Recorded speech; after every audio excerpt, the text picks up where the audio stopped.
Her her Mahadev Shambho, her her Mahadev Shambho, her her Mahadev Shambho.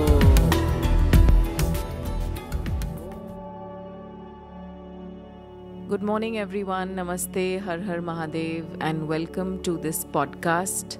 I'm specially making this podcast in English on special request, and what I'm going to talk about is the fortnight which is dedicated to our ancestors, which is called the Pitru Paksh. Now coincidentally, fortunately, these 15 days also coincide with the two eclipses, which make it even more special. And let's see if you all can understand what I want to talk about. So, the 15 days of ancestors technically is it's a period called Pitru Paksh or Shraddh Paksh. And this, every year, it falls, if you see the Gregorian calendar, it is the month of September. And if you see the Hindu calendar, it is the end of Bhadrapad and the beginning of the month of Ashwin.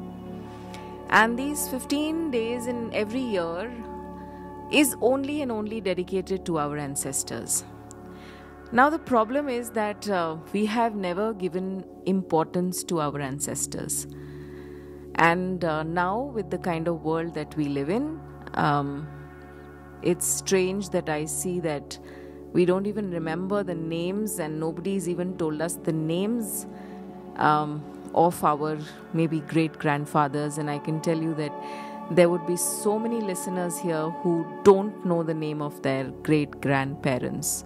Maternal or paternal, doesn't matter.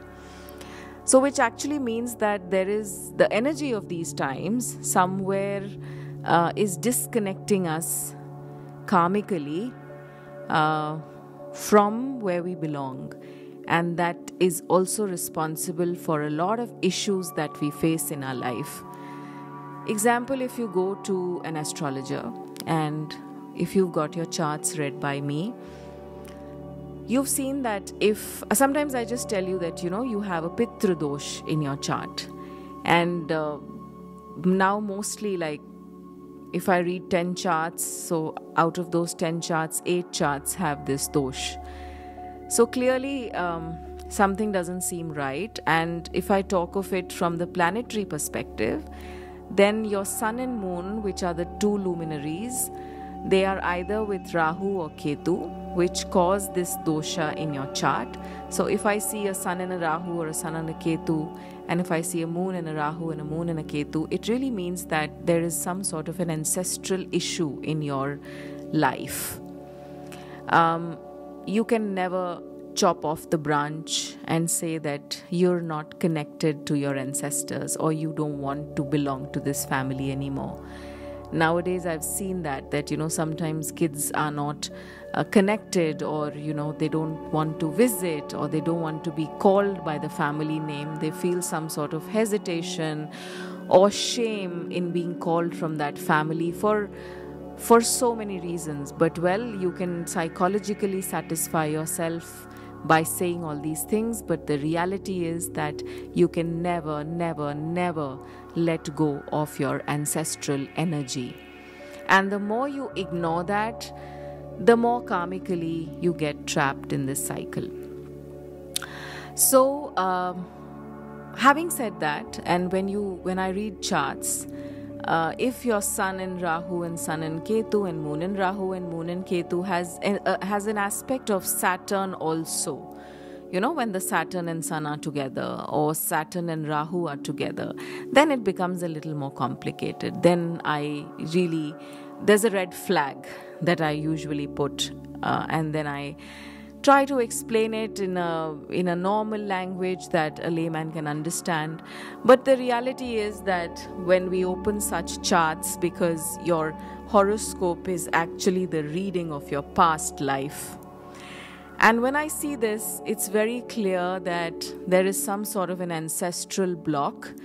So either there is a curse for the ancestors or of the ancestors, which means that Maybe your forefathers have done something wrong and that karma is flowing down in the future generations, or else some ancestor has probably experienced something really wrong happening to them, and that has their curse now is affecting the future generations. So when we identify these blocks, and sometimes you might not even get your charts read, and you just realize that your life is stuck. You have some strange experiences in your life. You see dead people in your dreams.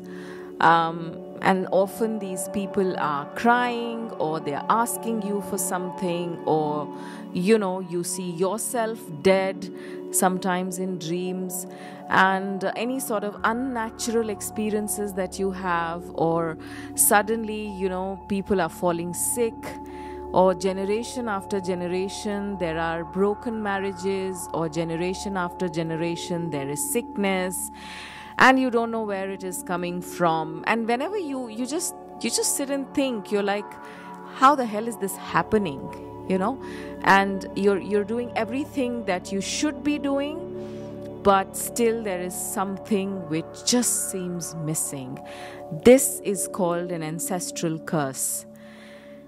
Now, the good thing is that every year we have these 15 days, which are, even astrologically, they are really important and they're powerful.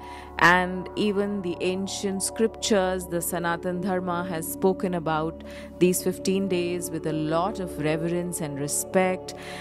But it's sad that we've never been told about these days. And, with the modern lives, I think they just pass by, and everything just seems like some ritual that our parents have done or grandparents have done, and we don't want to follow that. But let me tell you this. If you do not follow these 15 days, there is nothing that you can follow and get results from, because the entire universe, if you look at the Brahmand, as I call it, the cosmos, it has like layers allotted for everybody. So the departed souls would live in one layer, and then the gods would live on the other layer, and then and the demons would live on the other layer, so that your ancestors are also living on one layer. Okay, so they are there, their energy is always there, and they are always around, wanting to fulfill, wanting to take revenge, wanting to do all sorts of things. And always remember that they are more powerful without the body. It is the body that has limitations. So what they could not do in their life, they are able to do when they are not in this body. Okay? Sometimes they have some unfulfilled desires. Sometimes, what if somebody had some sort of a dispute in the family, and then somebody murdered someone, or someone was forced to suicide. They were very upset. So think about it. Where do you think these souls just go? Where do you think this energy suddenly vanishes once you bury or you burn the body? It's obviously present around, and it's always looking for that fulfillment. It's always looking for revenge. It's always looking for settling that. And that's the reason we are blessed with these 15 days. Now, what's really special in this year is that the 18th of September happens to be the lunar eclipse. And that is also the beginning of these 15 days of Shraddha Paksh. And it ends on 2nd of October, which is Mahalaya Amavasya, and it happens to be the solar eclipse. Now, what is really happening? You see, whenever there is a lunar eclipse or a solar eclipse, there are huge changes. And this time, there are all the 9 planets that are actively participating. So the moon is going to be with Rahu in the sign of Pisces, and just before it reaches Pisces on the 18th of September, it is going to cross Saturn, which is sitting in Aquarius. And when it crosses Saturn, when moon crosses Saturn, suddenly the moon faces a lot of problems, because Saturn and moon, we call it the Vish dosha. Vish is like poison, and so suddenly the moon is really hit a lot by this passing over Saturn, and then it joins Rahu in Pisces. And Rahu in Pisces and then joined by the moon is of course triggering the lunar eclipse, but at the same time it is also giving you a lot of deep, really very, very deep emotional upswings. On a world level, India level,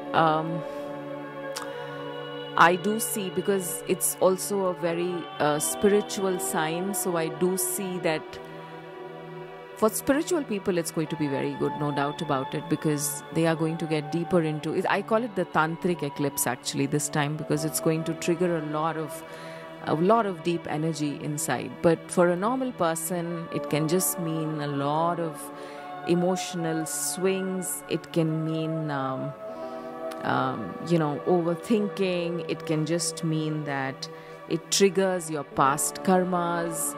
Suddenly you can just start facing something which is unexpected. Inner layers of emotions start revealing, and there's a lot. There is a lot. And at the same time, Sun on the 16th of September is going to go to Virgo from Leo, and it is just absolutely opposite to the moon and Rahu, and Sun is going to go to Virgo with Ketu. So imagine, Sun is going to be with Ketu in Virgo, and moon is going to be with Rahu in Pisces. So Sun and moon are 180 degrees to each other. Rahu Ketu with Rahu Ketu, which is a total eclipse. And these 15 days happens to be the period of ancestors, and which is Pitradosh also, because I said whenever Rahu is with moon and Sun is with Ketu or vice versa, it is actually Pitradosh in your chart. So you can see that there's something very inevitably being conveyed to us here. Please pause. Please pause. I've said it in many of my podcasts, and I'm going to say it again today, that I'm not very excited about the time after 2025, 26, 27. Doesn't look like a very settled time. In fact, the urge and the urgency to put people on a spiritual path comes from here. Because if I'm not going to create any fear in your minds by saying that everything is going to get destroyed by 2029, but on the metaphysical level, on the energy level, when I do my sadhana and when you see things collapsing, on the energy level, when you see these uncalled for energies around you and the harm that they're going to do in your life on an individual level, family, country, world, whatever it is, and then you kind of feel a little concerned, because ultimately everything on the metaphysical or the non-physical level will show up on the physical level. That's the law of nature. So considering that, I would again just say that you're all lucky because you're listening to this podcast. You're all lucky that you feel the urge of following. And every year I see deeper and deeper surrender with at least the people that I know and who follow me, and respectfully us surrendering to the knowledge that I'm being able to give with Mahadev's guidance. And I think that's going to be our only savior, I can tell you that. So it's really time now, believe me. I'm looking out for this positive change as soon as possible before negativity hits us and we have no way to change. So, of course, I do see wars. Of course, I do see natural disasters. I do see civil wars. I see World War III, as in when we, get into the future years. I do see religious wars. I see a lot. But what I'm really now trying to say is that what's important is what we are doing today. So spirituality, peace, prayer, these are very, very important. So 2nd of October is Mahalaya Amavasya, this one powerful day, which is also the solar eclipse. And it is going to trigger a lot of energy. And 2nd of October is Mahalaya Amavasya, where I urge you all to join me. And this time, as always, we are doing a mass prayer. We are doing a Samuhik Sankalp, as I always say it is. We are going to all meet and we are going to pray for our ancestors. We are going to do lots of seva. We are going to feed the poor. I'm going to tell you how exactly the Sankalp is done. I'm going to tell you what exactly this prayer is about. And you will get a chance, even if you don't know, even if you don't have the pictures of your ancestors, they will still be your ancestors, right? So if your parents are not in this world, your in-laws, your brothers, your sisters, your aunts, your uncles, whatever, sometimes your children have faced untimely death. There have been suicides in the house. There's been murders. There have been a lot of mishaps. Excuse me. So, so there have been so many things that we've seen. That people have done wrong things. They've been a part of some sinful activities, and all this is now bound to come on our future generations. So the scenario clearly is not good. So this is our chance. So 2nd of October, you have been receiving messages from my team. You have been receiving emailers. You've been receiving WhatsApp messages. So please make yourself available on 2nd of October. If you can't travel to Delhi, do send an email with your gotra, your full name, your gotra. Gotra is your family name, not the surname, but it's the gotra, it's the lineage that you belong to. It's the ancestral lineage that you belong to, and I'm sure that most of you don't know that, and that is something which everyone should know. So this itself proves that the connection with the ancestors has broken. So send the pictures of your ancestors. Even if you don't have pictures of your great-great-grandparents, it's okay. But at least send the pictures of all your ancestors you have. So I'm going to do a mass sankalp for all the ancestors, for everyone. Because this is my effort every year. So that we are able to pacify these energies around us. And I just want every family to be happy. I want everyone to be fulfilled. I want a disease-free life. I want a poverty-free life. I want a debt-free life for everyone. So we all have to do this. We all have to clear these blocks from our life. So we are all getting together on 2nd of October. There is a link there. So there is an email ID there. So send all the details on the email ID. If you're traveling, then please travel with the photographs. Okay? Send the donations in the name of your ancestors so that we can use it on that day. There are thousands and thousands of kgs of dry essentials and ration that will be distributed in the name of ancestors after Sankalp.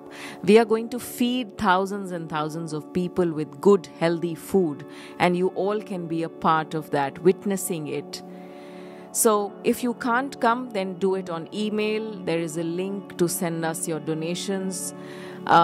If you can come, please carry the pictures. And I know a lot of you want to travel from outside Delhi. A lot of you want to travel from outside India. It's absolutely okay, because this is something that you do for yourself.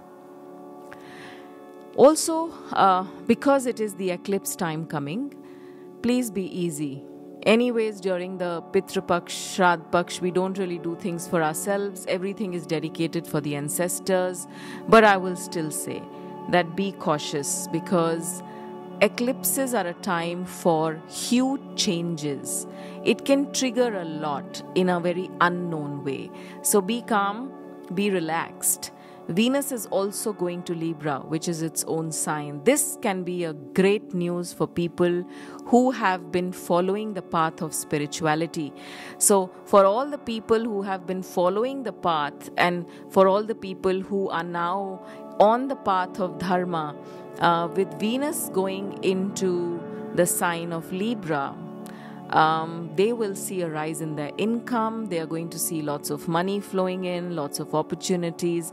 But again, let's be very careful, because the eclipses are watching all the good planets also. So I don't want that, whatever good you're building for yourself, and then the Pitra Dosh or the eclipses just come and engulf everything and take all the happiness away. So, these planets are all living entities. I don't like to call them dead, or I don't like to call it is an obsolete sort of a science. They're all living entities. All the planets have energies. You can only see the sun and the moon, but the reality is that all the planets are exerting energy on us. It is not visible to the naked eye, but our energy is always affected by these planets and 27 nakshatras. So, this is the program for 18th of September to 2nd of October, the 2 eclipses, the 15 days of ancestors, and we are all going to meet on the day of culmination of these 15 days, which is the 2nd of October. And if you're not able to travel, don't worry, don't stress. It is not compulsory, but do send your email with your gotra and pictures and your donation for your ancestors. Thank you very much, everyone. And I really pray that you are just blessed. You're just blessed, because ancestral blessing is so important, and we've never really spoken about it. We talk of gods, we talk of everything else, but we don't talk of ancestors. So with a lot of reverence to our ancestors, to my ancestors, to your ancestors, to all the departed souls across the globe, on the entire planet, I pray for everyone's well-being. I pray for their liberation, and wishing you all a great auspicious time ahead. See you all very soon. Thank you so much. Har Har Mahadev, Har Har Mahadev, Har Har Mahadev.